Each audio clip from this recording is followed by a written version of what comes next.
नमस्कार दोस्तों, welcome back. आप देख रहे हैं कॉफी विद सुमित जैन। दोस्तों, जब हमने सुना है कि जो ऊपर वाला देता है, छप्पड़ फाड़ कर देता है और कंजरवाल को तो बोरियां भर भर के दिया है, लेकिन जब मुसीबतें आती हैं वो भी बोरियां भर के ही आती हैं। यानी कि जिसने पहले बोरियां इकट्ठी की हो उसको मुसीबतों की बोरियां भी झेलनी पड़ती हैं।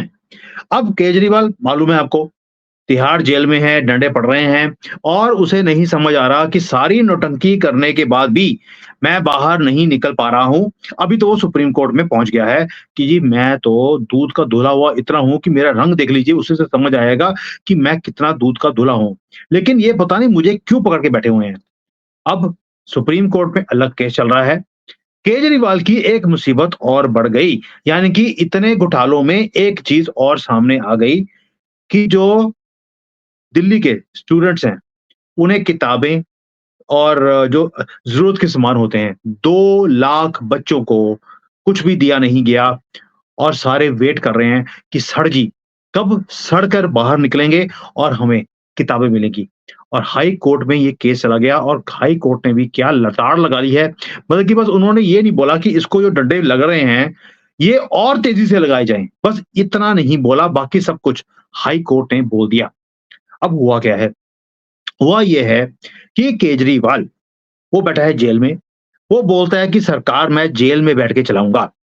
अब हर चीज़ के ऊपर वो कहता है कि साइन मेरे होते थे, अभी भी मेरे ही चलेंगे। अब वो अंदर बैठकर वो जो म्युनिसिपल कॉर्पोरेशन का ये बच्चों की बुक्स होती हैं, उनके कपड़े होते हैं, है ना? पेंसिलें हैं, वो कुछ भी है, ड्रेसेस हैं, जो भी उनको देना है उसके लिए पूरा बजट होता है। अब अंदर बैठ के बजट बनाए कैसे? भई बाहर बैठ के इतने घोटाले निकल गए, अंदर बैठ के तो आप समझ सकते हैं कैसे-कैसे घोटाले निकलेंगे। और जब ये हाई कोर्ट में गया कि भई ये 2 लाख बच्चों को कुछ मिल नहीं रहा, अगली टर्म शुरू हो गई है और ये आम आदमी पार्टी का आम आदमी अंदर आम खा रहा है, लेकिन बच्चों की किताबों के लिए साइन नहीं कर रहा। इसका क्या करें? अब इसके बाद क्या हुआ? जो बेंच थी, यानी कि हाई कोर्ट की बेंच, क्योंकि सुप्रीम कोर्ट में जाके तो इसको बरी हो ही जाना है, इसलिए हाई कोर्ट वालों ने अब इनको लताड़ लगाई है और ये बोला है कि भैया इतना ज़्यादा आप धुत हो गए हो किसमें? सत्ता के लिए। ये वर्ड यूज़ किया उन्होंने कि आप इतना अंधे हो चुके हो कि आपने पावर जो पॉलिटिक्स है, उसको पहला इम्पोर्टेंस दिया है और जो वेलफेयर है लोगों का, उसके लिए तो आपको परवाह ही नहीं है। आपने अब तक सिर्फ़ एक ही बात बोली है, हमें छोड़ दो। हम बाहर से बैठकर सत्ता चला लेंगे। अगर नहीं छोड़ोगे तो हम अंदर बैठ के जेल में बैठकर हम सत्ता चला लेंगे। और ये कमीना वही है जो टीवी के ऊपर आकर बड़े-बड़े भाषण देता था कि अगर आपको अंदर किया गया है, आपको सबसे पहला काम करना चाहिए, रिज़ाइन करना चाहिए। अब कोर्ट के अंदर मामला गया, पीआईएल दर्ज की गई। वही जैसे ये करते हैं एनजीओज़ के थ्रू, कोई एनजीओ खड़ा हो गया। उन्होंने बोला देखिए अब बच्चों का हाल क्या है। जो म्युनिसिपल कॉर्पोरेशन के जो स्कूल्स होते हैं, यानी कि जो पब्लिक स्कूल्स हैं, वहाँ पे ना तो टेक्स्ट बुक्स हैं, यूनिफ़ॉर्म नहीं है, स्टेशनरी नहीं है, कुछ नहीं है। बच्चे वेट कर रहे हैं, अगला सेशन शुरू हो चुका है और ये गवर्नमेंट गवर्नमेंट तो ऐसे बैठी हुई है कि जैसे कि अब जब तक हम बाहर नहीं आएँगे, तब तक हम ये सारी चीज़ों के बजट को पास नहीं कर सकते।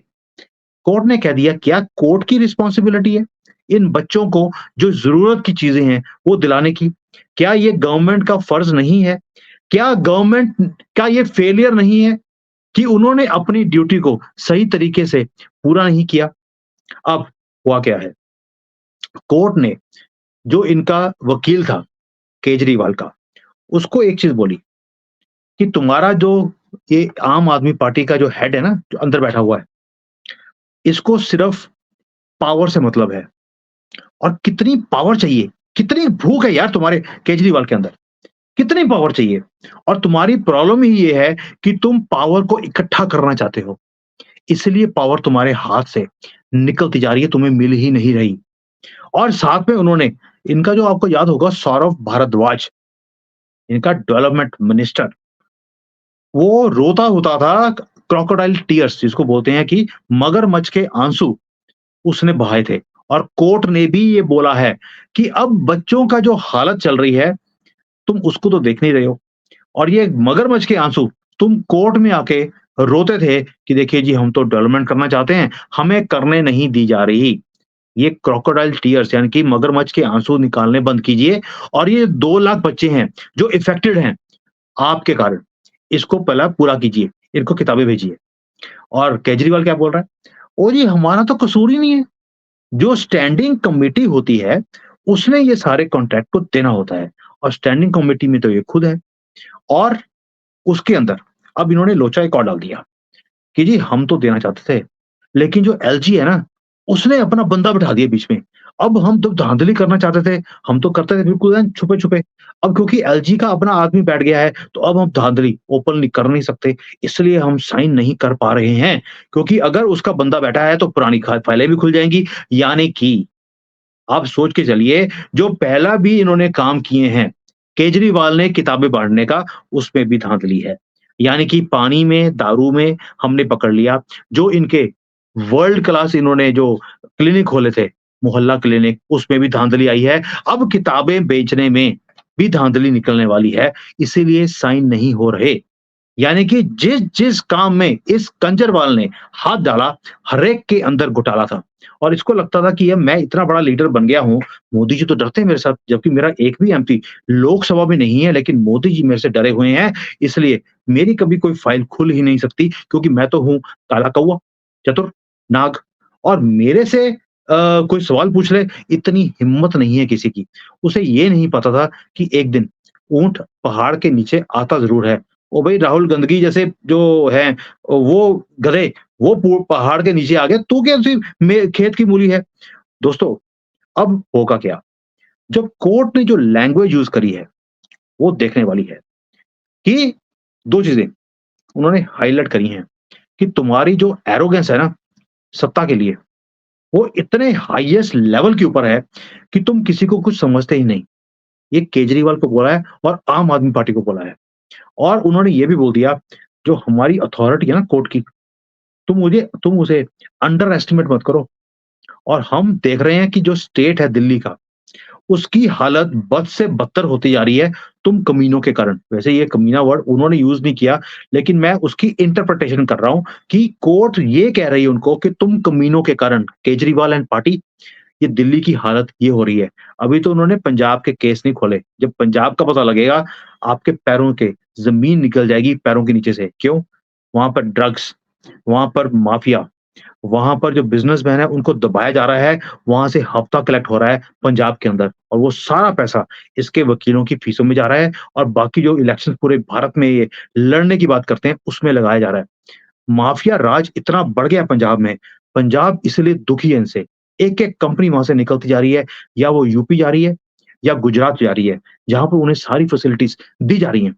अब आप देखिए, एलजी बीच में एंटर करना चाहता है, लोगों की हेल्प करना चाहता है, ये वहाँ पर अड़िक्का बैठ गए, इस बंदे को बोलो हमारे काम में इंटरफेयर ना करे। काम कर नहीं रहे और उसके बाद बोल रहे हैं एलजी भी हमारे काम में इंटरफेयर कर रहा है।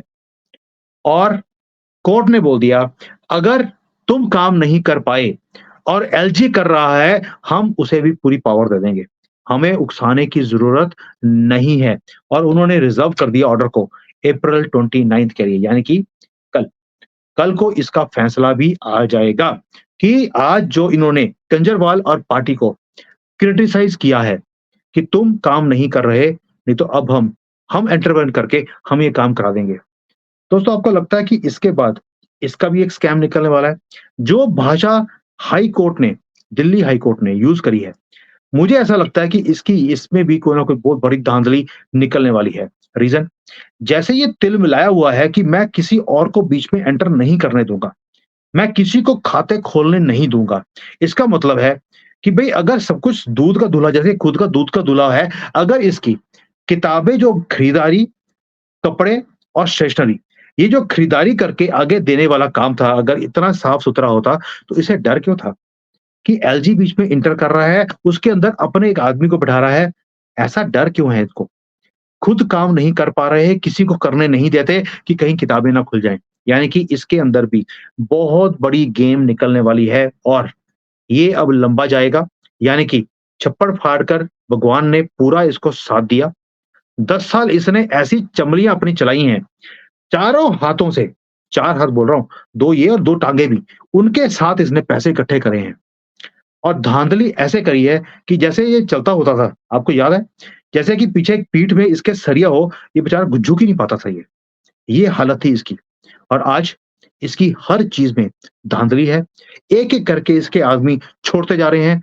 ओ भई राघव चड्ढा, चड्ढा जो है अपनी चड्डी को सँभालने के लिए वहाँ बैठा हुआ है और अपनी बीवी को भेज दिया यहाँ पे एमपीज़ के घर में कि भैया मेरी रिहाई के लिए वहाँ पे तुम जाके कुछ करके आओ। मुझे नहीं पता वो क्या करेगी आकर यहाँ पर एमपीज़ को प्राइवेटली मिलने के बाद। लेकिन ये इनकी औकात है इस पार्टी की। ये किसी भी हद तक सत्ता के लिए गिर सकते हैं। अभी-अभी शादी हुई है उसकी वैसे। ये आप कड़ियाँ जोड़ लीजिए कि ये किस हद तक गिरे हुए इंसान हैं। दोस्तों इनका पर्दाफ़ाश अगर हम लोग नहीं करेंगे, तो जो ये हमारे लिब्रांडो हैं, आपने कभी सुना है कि वहाँ पर ये सारी बातें डिस्कस भी की जाती हो? कभी भी नहीं। वहाँ पर इसे शहीद दिखाया जाता है केजरीवाल को कि देखिए ये वैंडलिज़्म हो रहा है और इंटरनेशनल मीडिया में जाकर इस चीज़ को हाइलाइट किया जाता है कि डेमोक्रेसी की भारत में हत्या हो गई है। मोदी जी एक-एक करके अपने ओपोनेंट्स को जेल में करते जा रहे हैं। अमेरिका को बोल रहे हो? अमेरिका में जहां बाइडेन खुद ट्रंप के ऊपर इतने केसेस डालकर उसे हर रोज जेल में डालने की बात करता है, उसको जाके बोलते हैं कि भारत में डेमोक्रेसी की हत्या हो गई है। चाइना के अंदर जितने ऑपोजिशन लीडर थे या तो मार दिए गए या टांग दिए गए करप्शन के चार्जेस में। तब तो कोई बोला नहीं, यही लिब्रांडो कि देखिए चाइना में जो हो रहा है बड़ा गलत हो रहा है, शी जिनपिंग के ऊपर तो सैंक्शन लगनी चाहिए। इसे तो बोलना चाहिए कि भैया तू तो हट जा सीट से।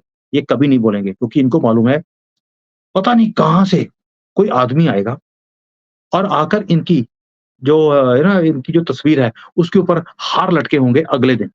इसलिए लिब्रांडो कभी भी नहीं बोलेंगे, ना तो अमेरिका के अगेंस्ट, ना चाइना के अगेंस्ट। बस भारत में ही इनको तकलीफ है हर चीज़ के लिए और उसके लिए ये बढ़ चढ़कर बोलते हैं। दोस्तों, वो दिन दूर नहीं है, मान लीजिए मेरी बात, जब भारत में भी इन लिब्रांडुओं की फ़ोटो के ऊपर हार लगे होंगे और हार भी हम डालेंगे जूतों के।